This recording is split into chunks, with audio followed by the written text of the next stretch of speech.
Hi, everyone. Welcome to the Lies We Left podcast. I'm Erin.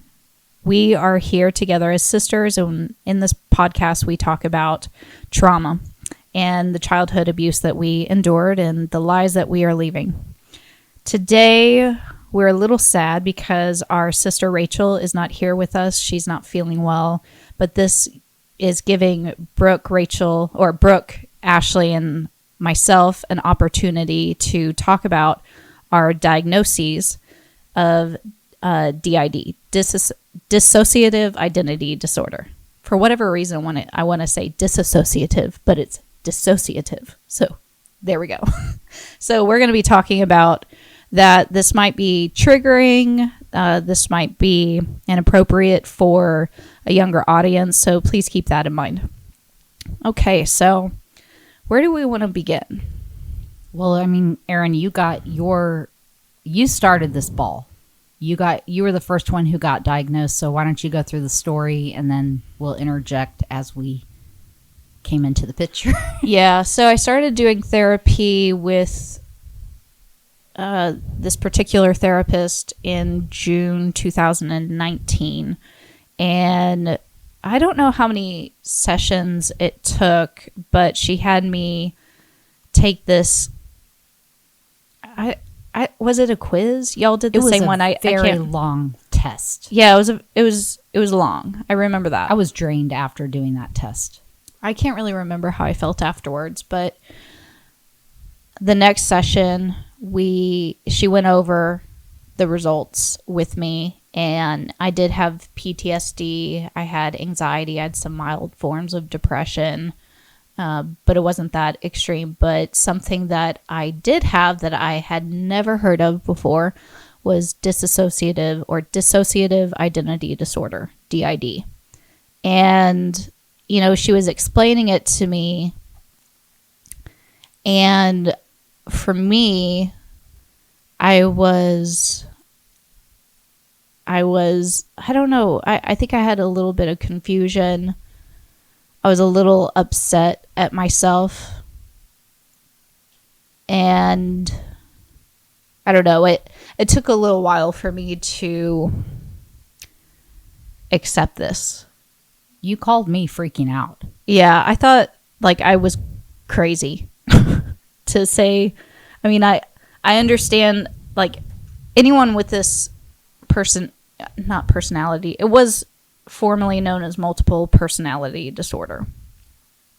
But with, science and people who make this better and do more digging, they termed it something different because they found more information.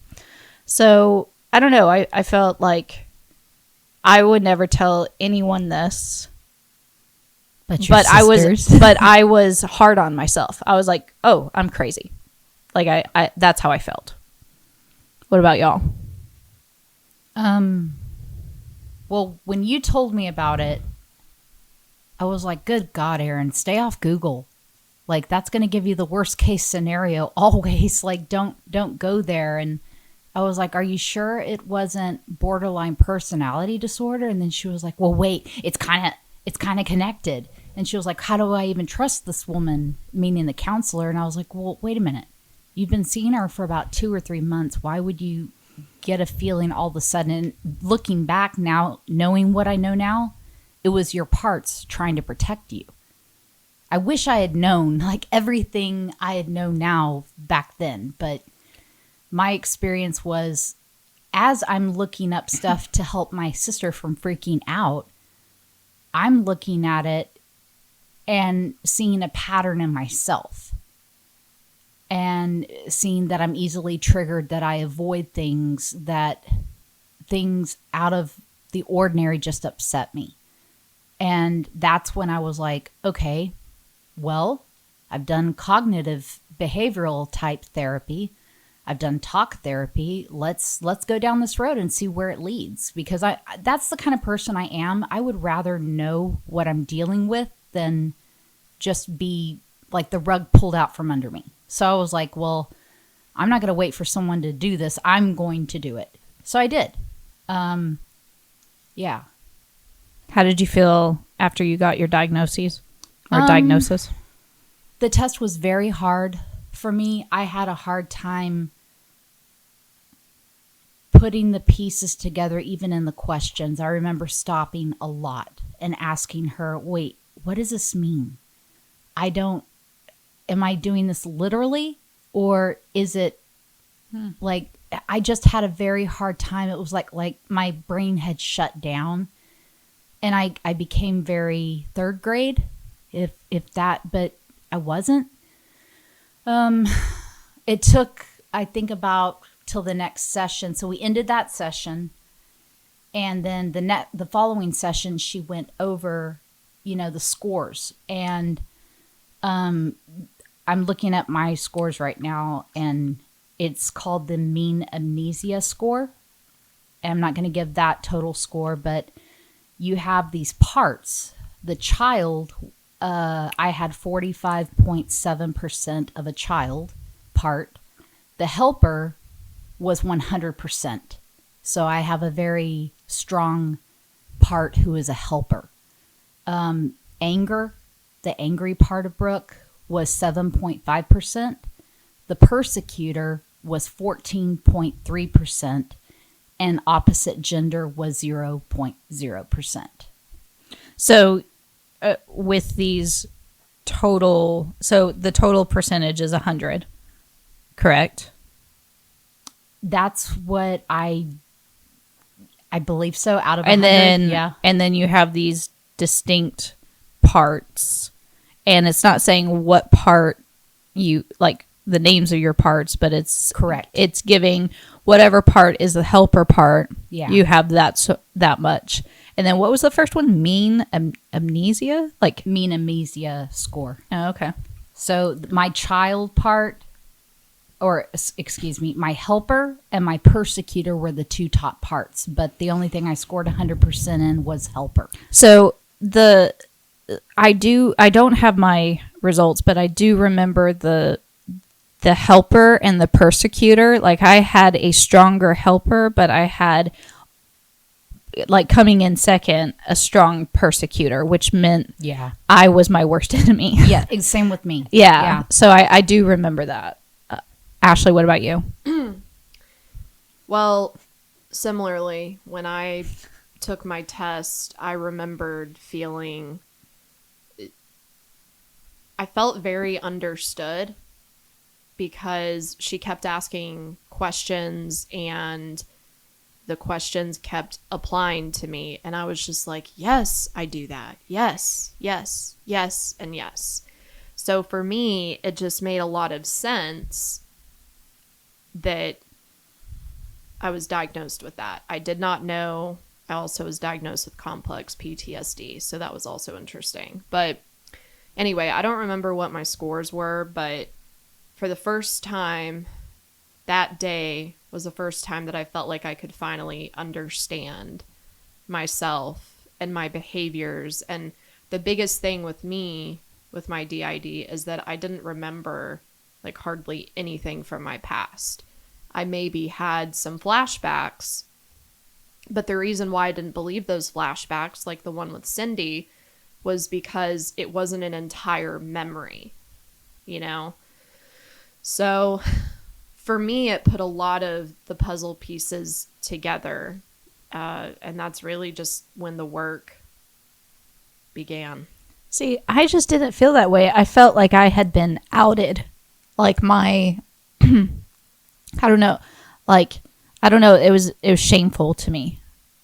I don't know why I felt that way, but I felt like I had been outed and my secrets had been, like, people now know. And maybe that's because almost all my life I had intentionally built a wall around myself so that people can't get in, so that I can't get hurt. And then someone finds out my secrets. So that was your helper part protecting you, but then your persecutor part making you like, no, don't be vulnerable. Yeah. Yeah. And I instantly, I think that's when maybe I started having like trust issues with my therapist. Yeah. because it was like, no, okay, great. Now you know, like I was the only one who kind of understood, or I didn't really understand, but I could keep it within me. But I didn't really know. Does that make sense? Like, No, I didn't know, absolutely, but yeah. now you know. And I don't know. I don't know why I felt that way, but I'm glad y'all took it better than I did. I did freak out, but I freaked out when I realized that I will always have it. You never get rid of DID. And So- that is what freaked me out. I was like, what? I do For agree anyone with who that. doesn't know what DID is on Google, it's basically characterized by, so I'm quoting Google right now. It's a disorder characterized by the presence of two or more distinct personality states, and it was previously called multiple personality disorder. It's a reaction to trauma, and it's a way to avoid bad memories. So, yeah, my understanding, in my opinion, the best way to explain DID is that it's the body's way of protecting itself. Yeah. It is, in fact, a trauma response. And it doesn't even just have to be for, like, specific, like, sexual abuse, physical abuse. It could be a really bad car accident. Yep. It could be, you know, something like that. Trauma is described as anything that is too much for too long, whether that be sexual, physical, emotional, spiritual. Yeah. If it is abuse to you, it's too much, and the mind protects itself by creating an alternate part. So even though I took the diagnosis okay, I mean, I wouldn't say that I took it, you know, extremely well or anything, but I did accept that this is just what I have. With that, though, I think the hardest thing for me was understanding that I had these different parts, and somehow I was supposed to not feel like an idiot talking to these parts, and, you know, not feeling like a crazy person. So I remember with therapy, you know, with EMDR therapy, because for me, I don't know how bad it was for y'all, but getting these parts of me to like present themselves was very, very hard. They were very, I guess, they were very, there was that wall, you know, they had to protect themselves. And it was like a trust had to be built. So I felt like the stupidest person on the planet with these EMDR exercises. You know, you never really know where it's going to lead you. And, you know, part for me was building, like creating the safe place. Wherever that safe place is, for me, it's a coast in Ireland. And see, And I was okay hearing my parts. They were very quiet in the beginning, but finding that, because you start with a baseline of a safe place. And I had no idea what a safe place looked like. I could not visualize that. First, it was a meadow and an apple tree. And then out of that no, sounds safe. well, but I was just pulling from cartoons that I grew up watching. And then all of a sudden, my therapist stops it and says, okay, what was the biggest need you had as a little girl? Let's start there. And I said, a house. Ooh, yeah. So she was like, okay, let's start in a conference center. I want you to invite all your parts to this conference center. So I imagined this beautiful field, like we're still in the apple field, an open field, and it's this glass dome. And everybody comes to this round table, kind of like Camelot. And everybody sits there, and we basically call a meeting. You're safe here. You're loved here. We want to hear from you. And Brooke myself and I have pushed you aside. Now we want to hear what you have to say. But we're Yeah. going to create a place for you that's safe. And so we built a house. And it was a house, a 2-story home. And each part of me told me what she needed. I am going to bawl through this episode. My God. I don't know why. I don't know if y'all feel this way right now, but this is probably harder for me to talk about than the sexual abuse that happened to me. I don't know why, but it just feels Because- it's very vulnerable, and to me, there's still that aspect of shame, and I'm afraid of people thinking different of me. Well, it's because it makes up like all the trauma. Ugh, yes. Like Yeah. it makes up all the trauma versus the specific sexual abuse was one out of the many traumas that happened. Well, and let's get real. There's a huge stigma behind it. I mean, Yeah. that's why I instruct anyone who gets a diagnosis of DID, don't go on Google. Don't look at published papers. Don't look for scholarly articles. Don't do it. Just get a good therapist who knows what they're doing and just work by yourself. I think leave the that- world behind. I think we should talk about what our symptoms looked like for us, and then Oh, we yeah. should mention one part that really stuck out to us. Okay. So, what were y'all's symptoms like prior to being diagnosed? I guess I'll go first. So, for me, I know that I've always had a really, really bad memory. In the past, there's a lot from my childhood that I don't remember. So that was one of the many things. I have had a long history of daydreaming and imagining things, and sometimes the imagining was not always like positive. I think a lot of times it's not that you felt like you had voices in your head. It's not that. It just almost felt like that you responded to different situations differently. Like if there was an argument or something, and if something like triggered me, I responded almost immaturely or something like that. Responded as I would if I were, 15, for example. So I would say that those two things, and there's a lot of other things that I know are symptoms, but I think for me, those were the two biggest things that were evident for me. I think for me, daydreaming, imagining was a very big part of my whole life. That's how I coped with things as a kid. I didn't know that that's how I coped with it as a kid, but it's like it followed me through adulthood. And it was like what was once used as a protective mechanism, it followed me throughout my adulthood in instances where I didn't need to be protected. I was safe, but it was still there. I think also that feeling of it's very different for me. Sometimes I would very much withdraw. My husband is very for Enneagrams, he's a type 8. He's very, just confrontational. He's also an engineer, and I'm a type 6. I'm a loyalist.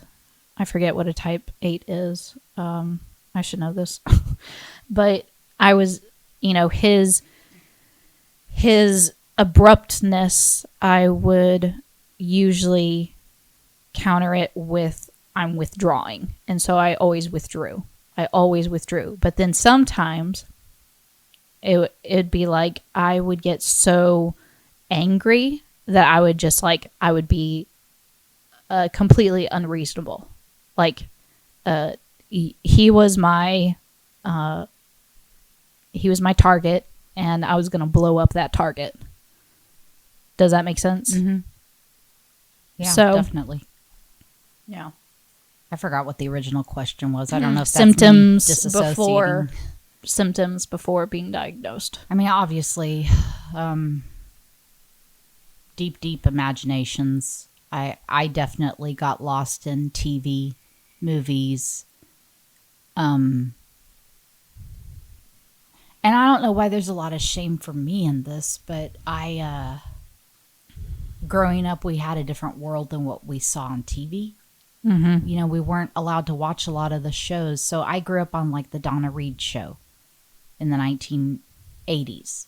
I grew up on movies where they sat at a dinner table and everybody was heard. It felt safe and loved, and I could never understand my love of like World War II, that era, the 1950s, where everything was just this perfect little. I mean, it wasn't perfect back then to the people living then, but to me, it was a symbolism of hope, of what I wanted. So I definitely went there a lot. And when I say go there a lot, in my mind, like I wanted that 1950s home with the white picket fence, and I wanted to be the stay-at-home mom. And it's so weird because I'm in an industry where there's basically no women, and I work alongside men, but I love, I don't know. This is a very long drawn out. I don't even remember like what the imagination was definitely a big thing.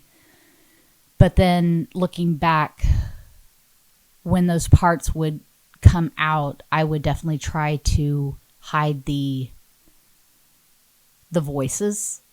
So, oh yeah, a lot of internal dialogue. Yes. A lot of internal dialogue. And more of it, you're bad. But you're inherently evil. Yeah, you're wicked. So I would drink more. I would do cocaine. I would do these things to try to shut these voices up.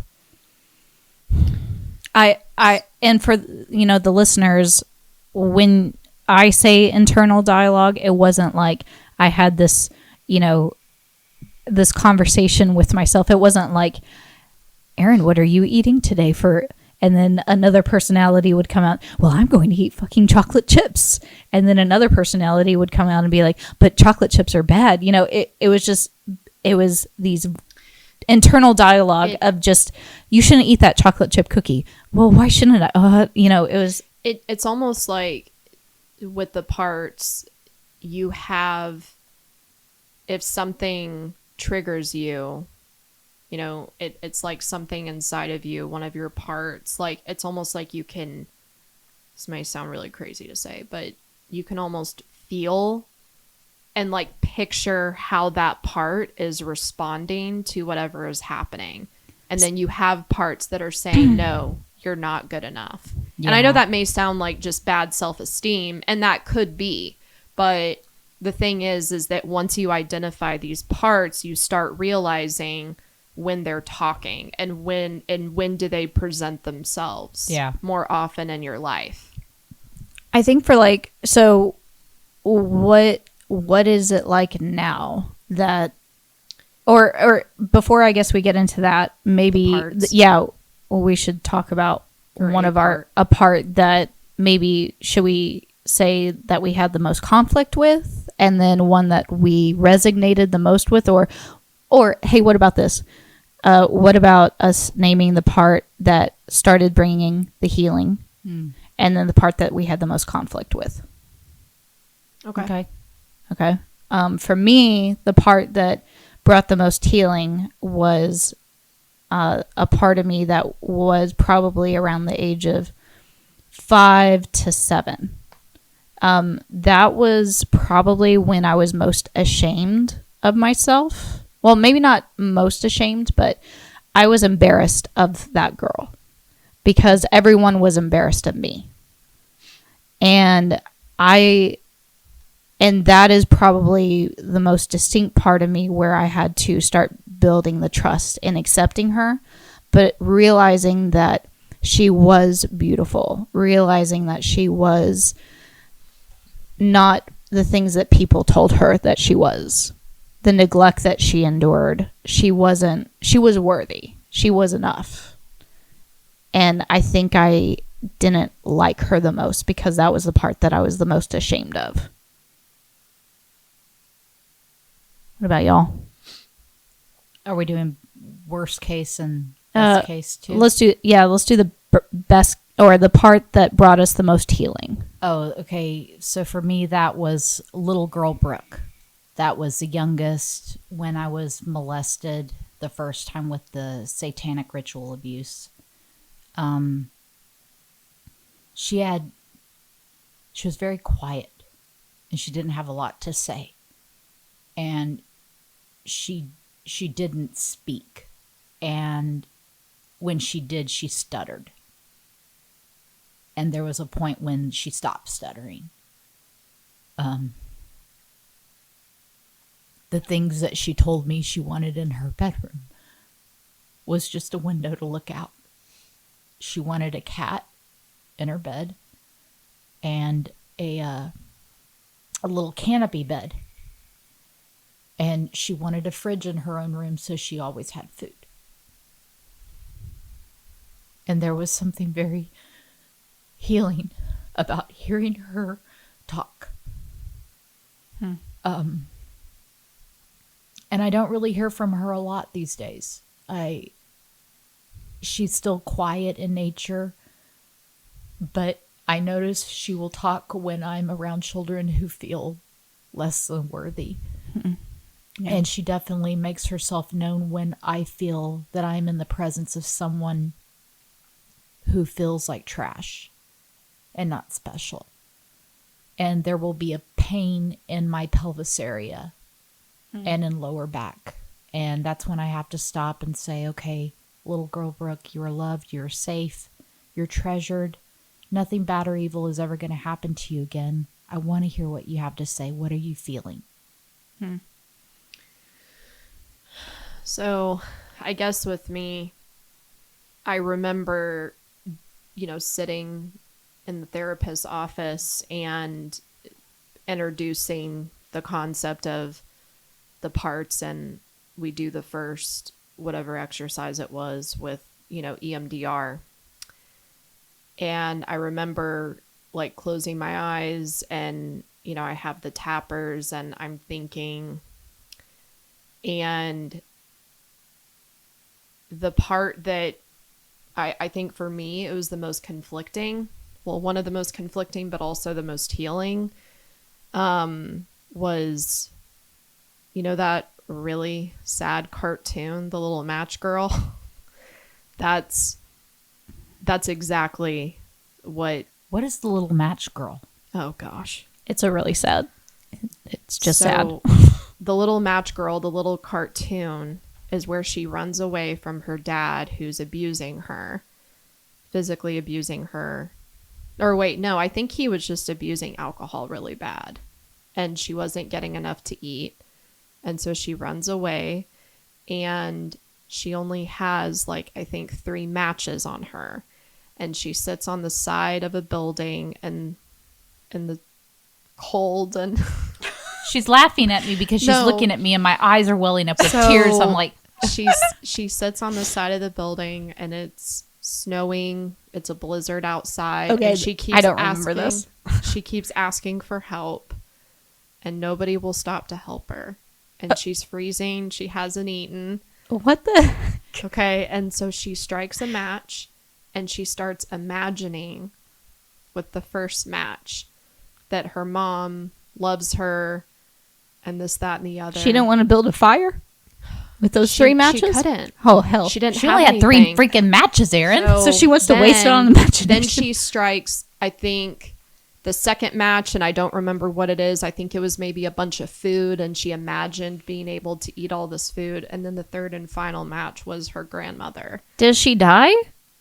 The third match was with her grandmother who passed away. And then you see that she Who dies. made this cartoon? She dies with her grandmother. Oh, my Lord. So for me, when I discovered that the match girl... This episode is going to be called The Match Girl. So Match Girl is my... Don't look it up, Brooke. Don't look it up. Hold on. So No, don't. Match Girl was my earliest memories up until 12 years old. So that I felt like this part was the match girl, running away, wanting to run away from the abuse and stuff like that, and just wanting to get away and wanting to eat and wanting to just be somewhere else. And yeah, so when I realized that I felt that way about my past, I felt it was healing. I mean, it was very hard to come up with that, or I mean, it was very hard for that to be pointed out to me, but it slowly became healing because I started having a lot more, I think, grace on myself. But yeah, if you watch the cartoon, I'm See, not my watching that cartoon. No. I want to know who made this jacked up cartoon. I think it's a Disney cartoon, isn't it? Of course, it would be Disney. I have no idea. I I'm know. serious. I thought think it's I on knew Disney this. Plus. I know. As a grown adult ass woman, I will bawl when I watch the Disney cartoon of the Ugly Duckling because that's how I felt. I just, oh my goodness, the tears just, I can't stop the tears when I start watching that. Yeah. And I just, ugh. So the part where I've had the most conflict with, and I feel like I still do, is my teenage part. That is when I realized that this situation that I was living in was a hopeless situation, that I had no hope, I had no future. I couldn't help my siblings. I was living in this world that I didn't want to live in, and I wanted to get out. And that's when I had the most anger. Out of all of my years, I've had the most anger in my teenage years. And that's also when I think I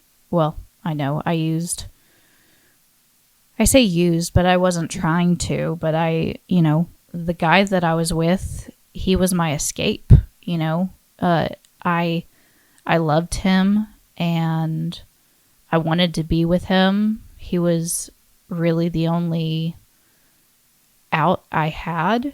I was being told I wasn't smart enough to go to college. The only way that a woman can make it basically is by getting married and the life that he was living, his family was really nice. It was interesting. I very much clung on to that. And I think now that part still tries to come out and be like, this isn't the life that you should be living.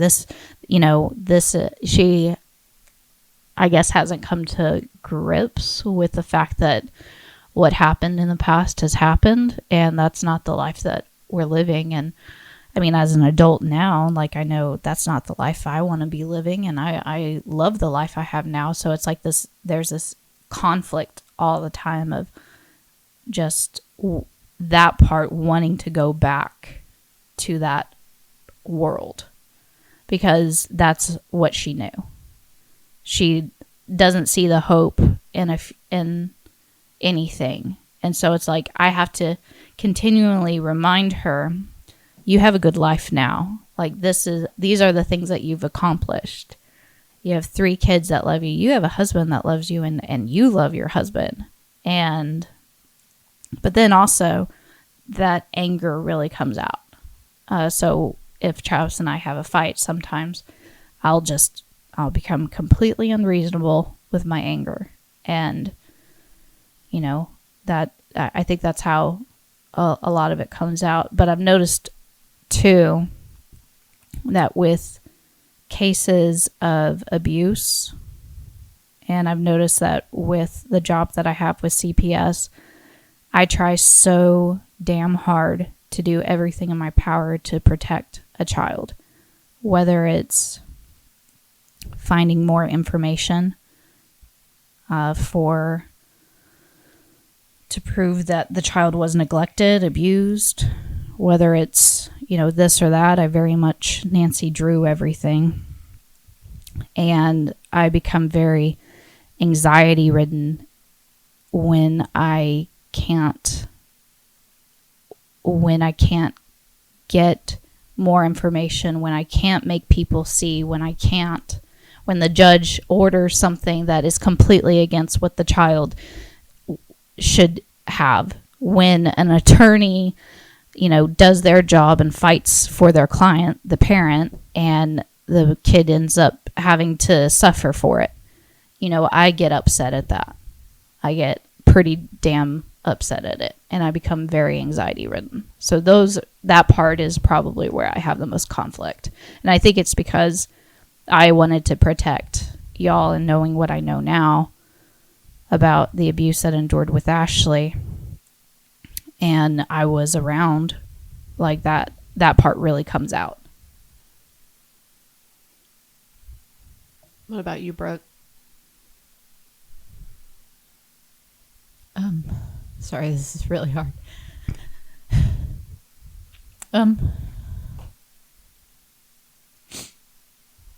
It's still very,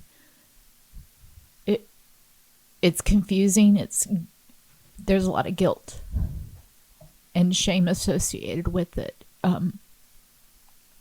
It's all these parts growing up that kind of make up this one part when I placed my birth daughter in adoption, because I was coming from a place of, I just had to protect this little baby. I had to make a plan for her. I knew I couldn't give her anything. I knew my parents wouldn't be helping her. So it's coming from a very loving, protective part. But then the day that comes, because I had a C-section, so I had her, she never left my room in the hospital. Like, I wouldn't let them, she was taken away to have her shots, and I put an invisible mark on her foot just to make sure it was still, no, that's how fearful I was, guys. Like, I was just so fearful of everything. And I had her with me for like 4 days, and I didn't understand the love and the bond that I would have with that little angel. And then I felt like the worst human being signing these papers, feeling like I felt, like I was throwing her away.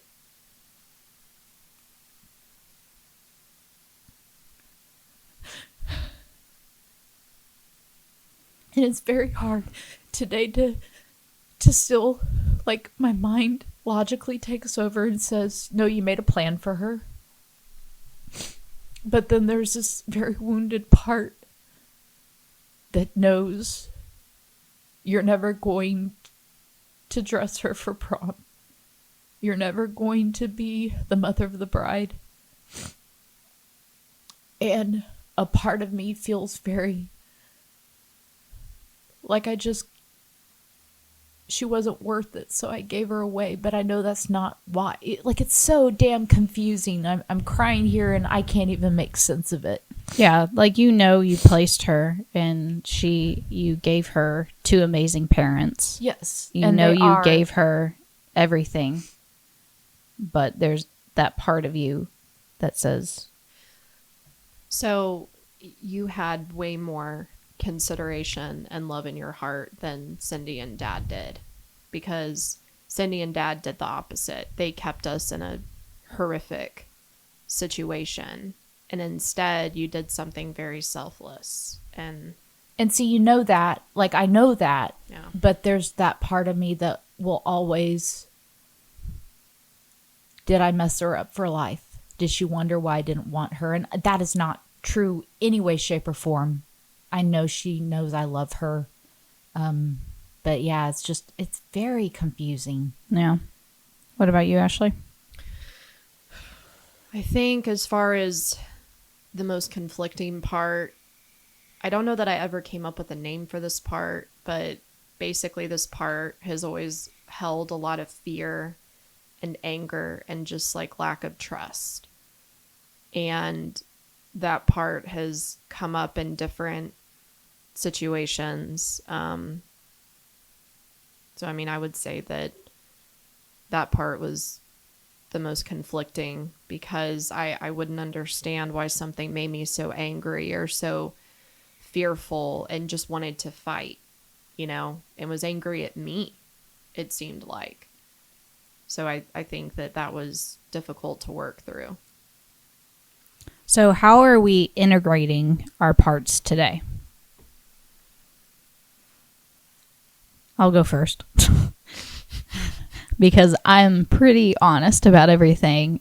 Sometimes it feels like y'all know for a while, I was not in a spot where I could integrate these parts. It was not a healthy environment for me to. I was constantly stressed. I was having difficulty having sex. That brought issues in our marriage, all this other stuff. So it just wasn't a healthy place for me to integrate anything. So I had to really push away these parts. And then sometimes I would have times of integration and just realizing, okay. But I think now I have to realize I'm triggered by something. Like yesterday, I was very triggered by the thought of corruption, just corruption and evil winning. And I cannot allow that to happen. And I had to journal, and I had to be like, okay, really, what does this come down to? Well, the reason why it comes down to why I'm so triggered is because evil happened to me, to my sisters. Corruption happened to my sisters. I couldn't do anything to protect me or my sisters then. And I wanted to so badly to protect us. And that's why I want to protect others. That's why I want to protect others and do everything I can. And I just had all this anxiety. I think anxiety comes out when I have these parts that are just and so I really have to think about it and work through it. So I think I have to be more present with my feelings, with how my body is feeling, and acknowledge it. And I think that's how I'm integrating now. It helped me because if you look at my patterns and my parts, most of them were created when I was very young.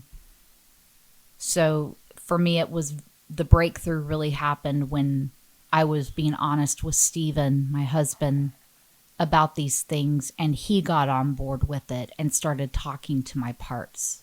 For whatever reason, that's what they needed to hear, that they were loved and protected, and that Stephen would never let anything bad or to happen to them. So that was a big one. And then I already kind of have that mentality. If whatever anyone says, I don't take it at face value. I'm going to do my own research. I'm going to study up on things. So I already had that mentality of, I don't care what the F is being said on Google by all these psychiatrists. I'm trusting my therapist, and she says that I can get better. And if you just work as a team. So I definitely, that helped. That helped. And me just talking to myself. What are you feeling right now? A big part of my freedom is working through these books by a company called Bride Ministries International. Dan Duvall is the author, and I have had incredible freedom. And there's another book, I think we have it on our resources, Blessing the Spirit. That, I've never heard of God like that. And talking to my parts with those books, my God, it was powerful. So powerful, I can't even put into words. Yeah. Oh, I will say, working with our spiritual mentor, just the things that I've learned and how God created, I truly believe that God creates everything. And he created this way for, because I don't know, this is a deep theological question. I always wonder, why does God allow bad things to happen? And that could be a whole nother podcast, and maybe so many episodes, all this other stuff. But I wonder why God allows bad things to happen. And if you come at me saying, well, that's why he creates people and people have to stop the bad things. Well, okay, whatever. Not everyone stops bad things from happening. But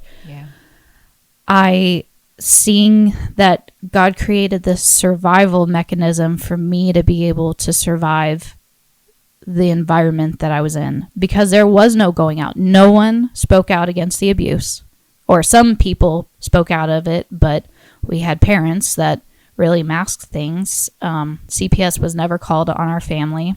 If CPS was called on our family, I really don't know what would happen. I don't know. There's a lot of what ifs, but there is this survival mechanism that God created, DID, and seeing, feeling God accept all these parts of me, I think was pivotal. It gives me a lot of empathy for people, because now when people I see a switch, like people I know, and all of a sudden it's a flip-flop, like a different, I don't want to say personality, but something is driving this person to react a different way than they normally would. Yeah. And I have incredible empathy now and discernment to say, wow, that's coming from a place that they're incredibly hurt. This may be DID that I'm seeing. And it helps me to filter and just talk to the person where they are and love them in that moment. I guess for me, I think a lot of it is coming to a place where you start paying attention to your feelings and not suppressing them. You're not trying to get rid of them. You're not trying to bury them. If different situations, trigger me, it's helpful for me to take a moment and think about how it's making me feel. And instead of trying to disassociate from it, instead try to recognize it, call it out. If I need to journal about it and just cry or just, do whatever, then I do that. But I think that that's what is helpful now, and almost becoming one. It's almost like your parts are like puzzle pieces of your life, and you're the middle piece, and you're trying to put these pieces back together to become whole. So it's not that you're getting rid of them, but you're allowing them to be part of your life instead of pushing them out and trying to quiet them. I will say the other thing that I've started doing cognitive behavioral therapy with a different therapist. And one thing that she said to me that is so simple, but it's really helpful, is you can't when you think back on your past, you can't think like you do now, because the person you are today is not the person you were then.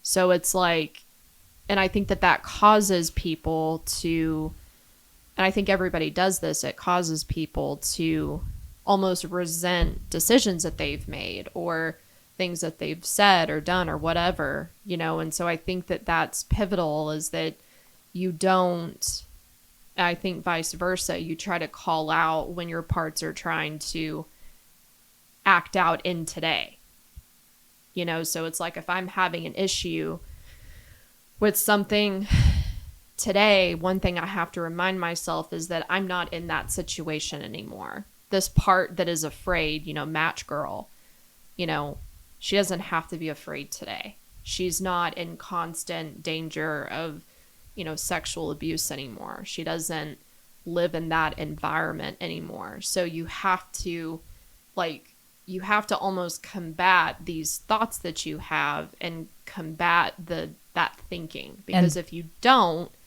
it will get worse. And that is a good point, because trauma is stored in the body. Whether or not you know it, your body's keeping the score. there may be something. I find it so funny that I forgot that it was coming up on Mother's Day, and I couldn't understand. All of us did a four-way call. We were talking about stuff, and I didn't agree with it, the decision that we came to, but I couldn't understand why this anger, because I'm very afraid of anger. I don't like getting angry. I'm afraid of it. And that is the one emotion I don't feel. And I couldn't understand. I didn't have peace. I felt nervous. I felt anxiety ridden. And it was a flip flop. And I was like, okay, what is going on? And even Stephen was like, Brooke, what is going on, baby? What is wrong? And I said, I don't know, but something. So I go to Facebook memories, and I'm looking at memories from the years before to try to, okay, did something major happen on today? And then I realized the Mother's Day connection, and I was like, well, there you go.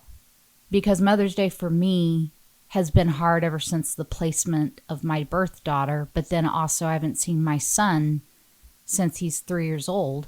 And now this is the second Mother's Day, right? Since we found out. Third.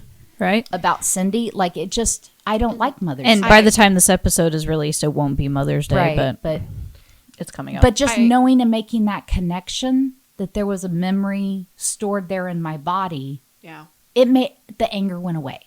And once I faced it. I do have to say that,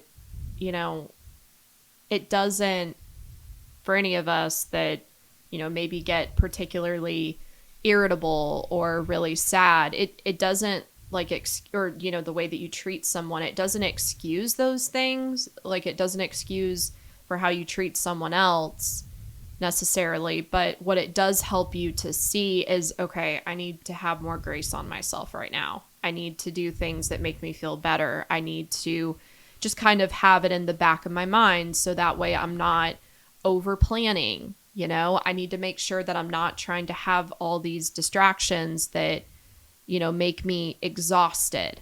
Have good distractions, have healthy distractions that are enjoyable to you. One thing I was going to say is that we are going to have a professional come on pretty soon who can go into detail about EMDR as well as DID.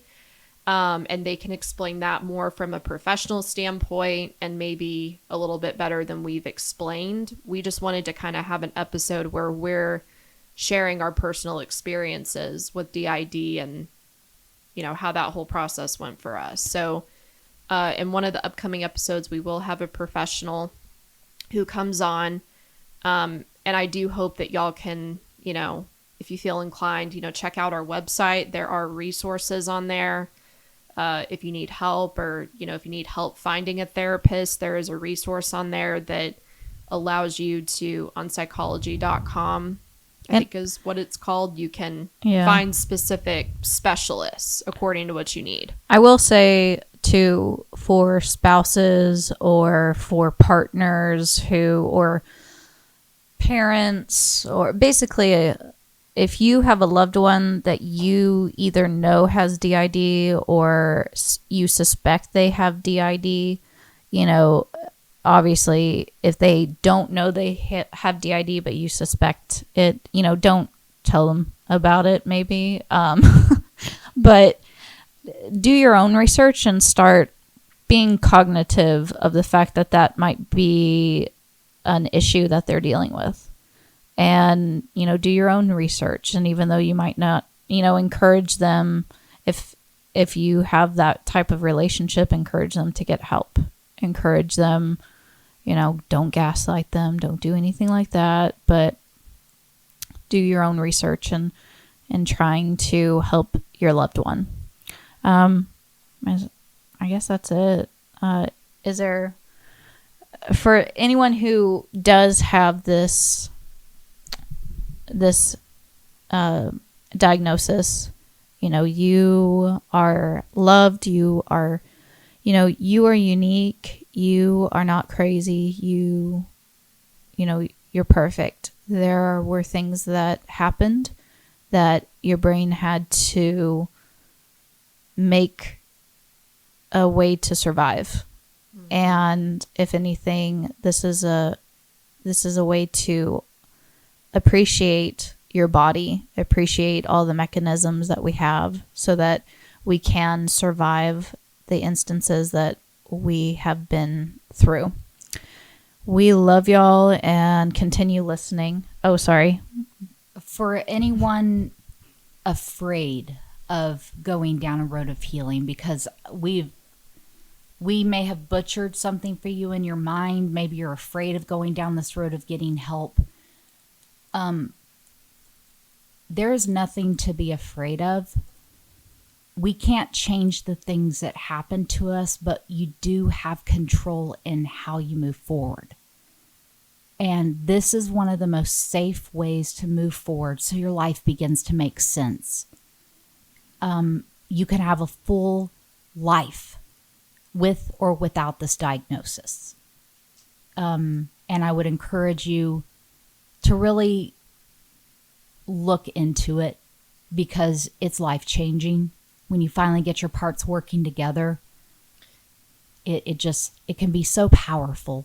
And, to whoever's listening, I hope y'all get the idea that we're not trying to say that y'all have DID. We're not professionals to be able to diagnose y'all. But if you feel like that maybe some of the things that we talked about today may apply to you, reach out to a professional. And like Brooke said, don't be afraid to go down that path, because I think for all of us, we could probably say that it was one of the most healing and ongoing healing things that we could have discovered about ourselves and learning to work through and integrate as part of our lives. Yeah.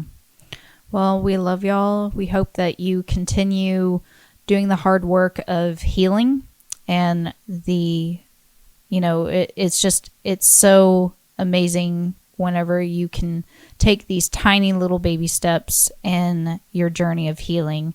And then eventually you look back and you're so grateful at the tiny steps that you made, because you come a long way with each tiny step.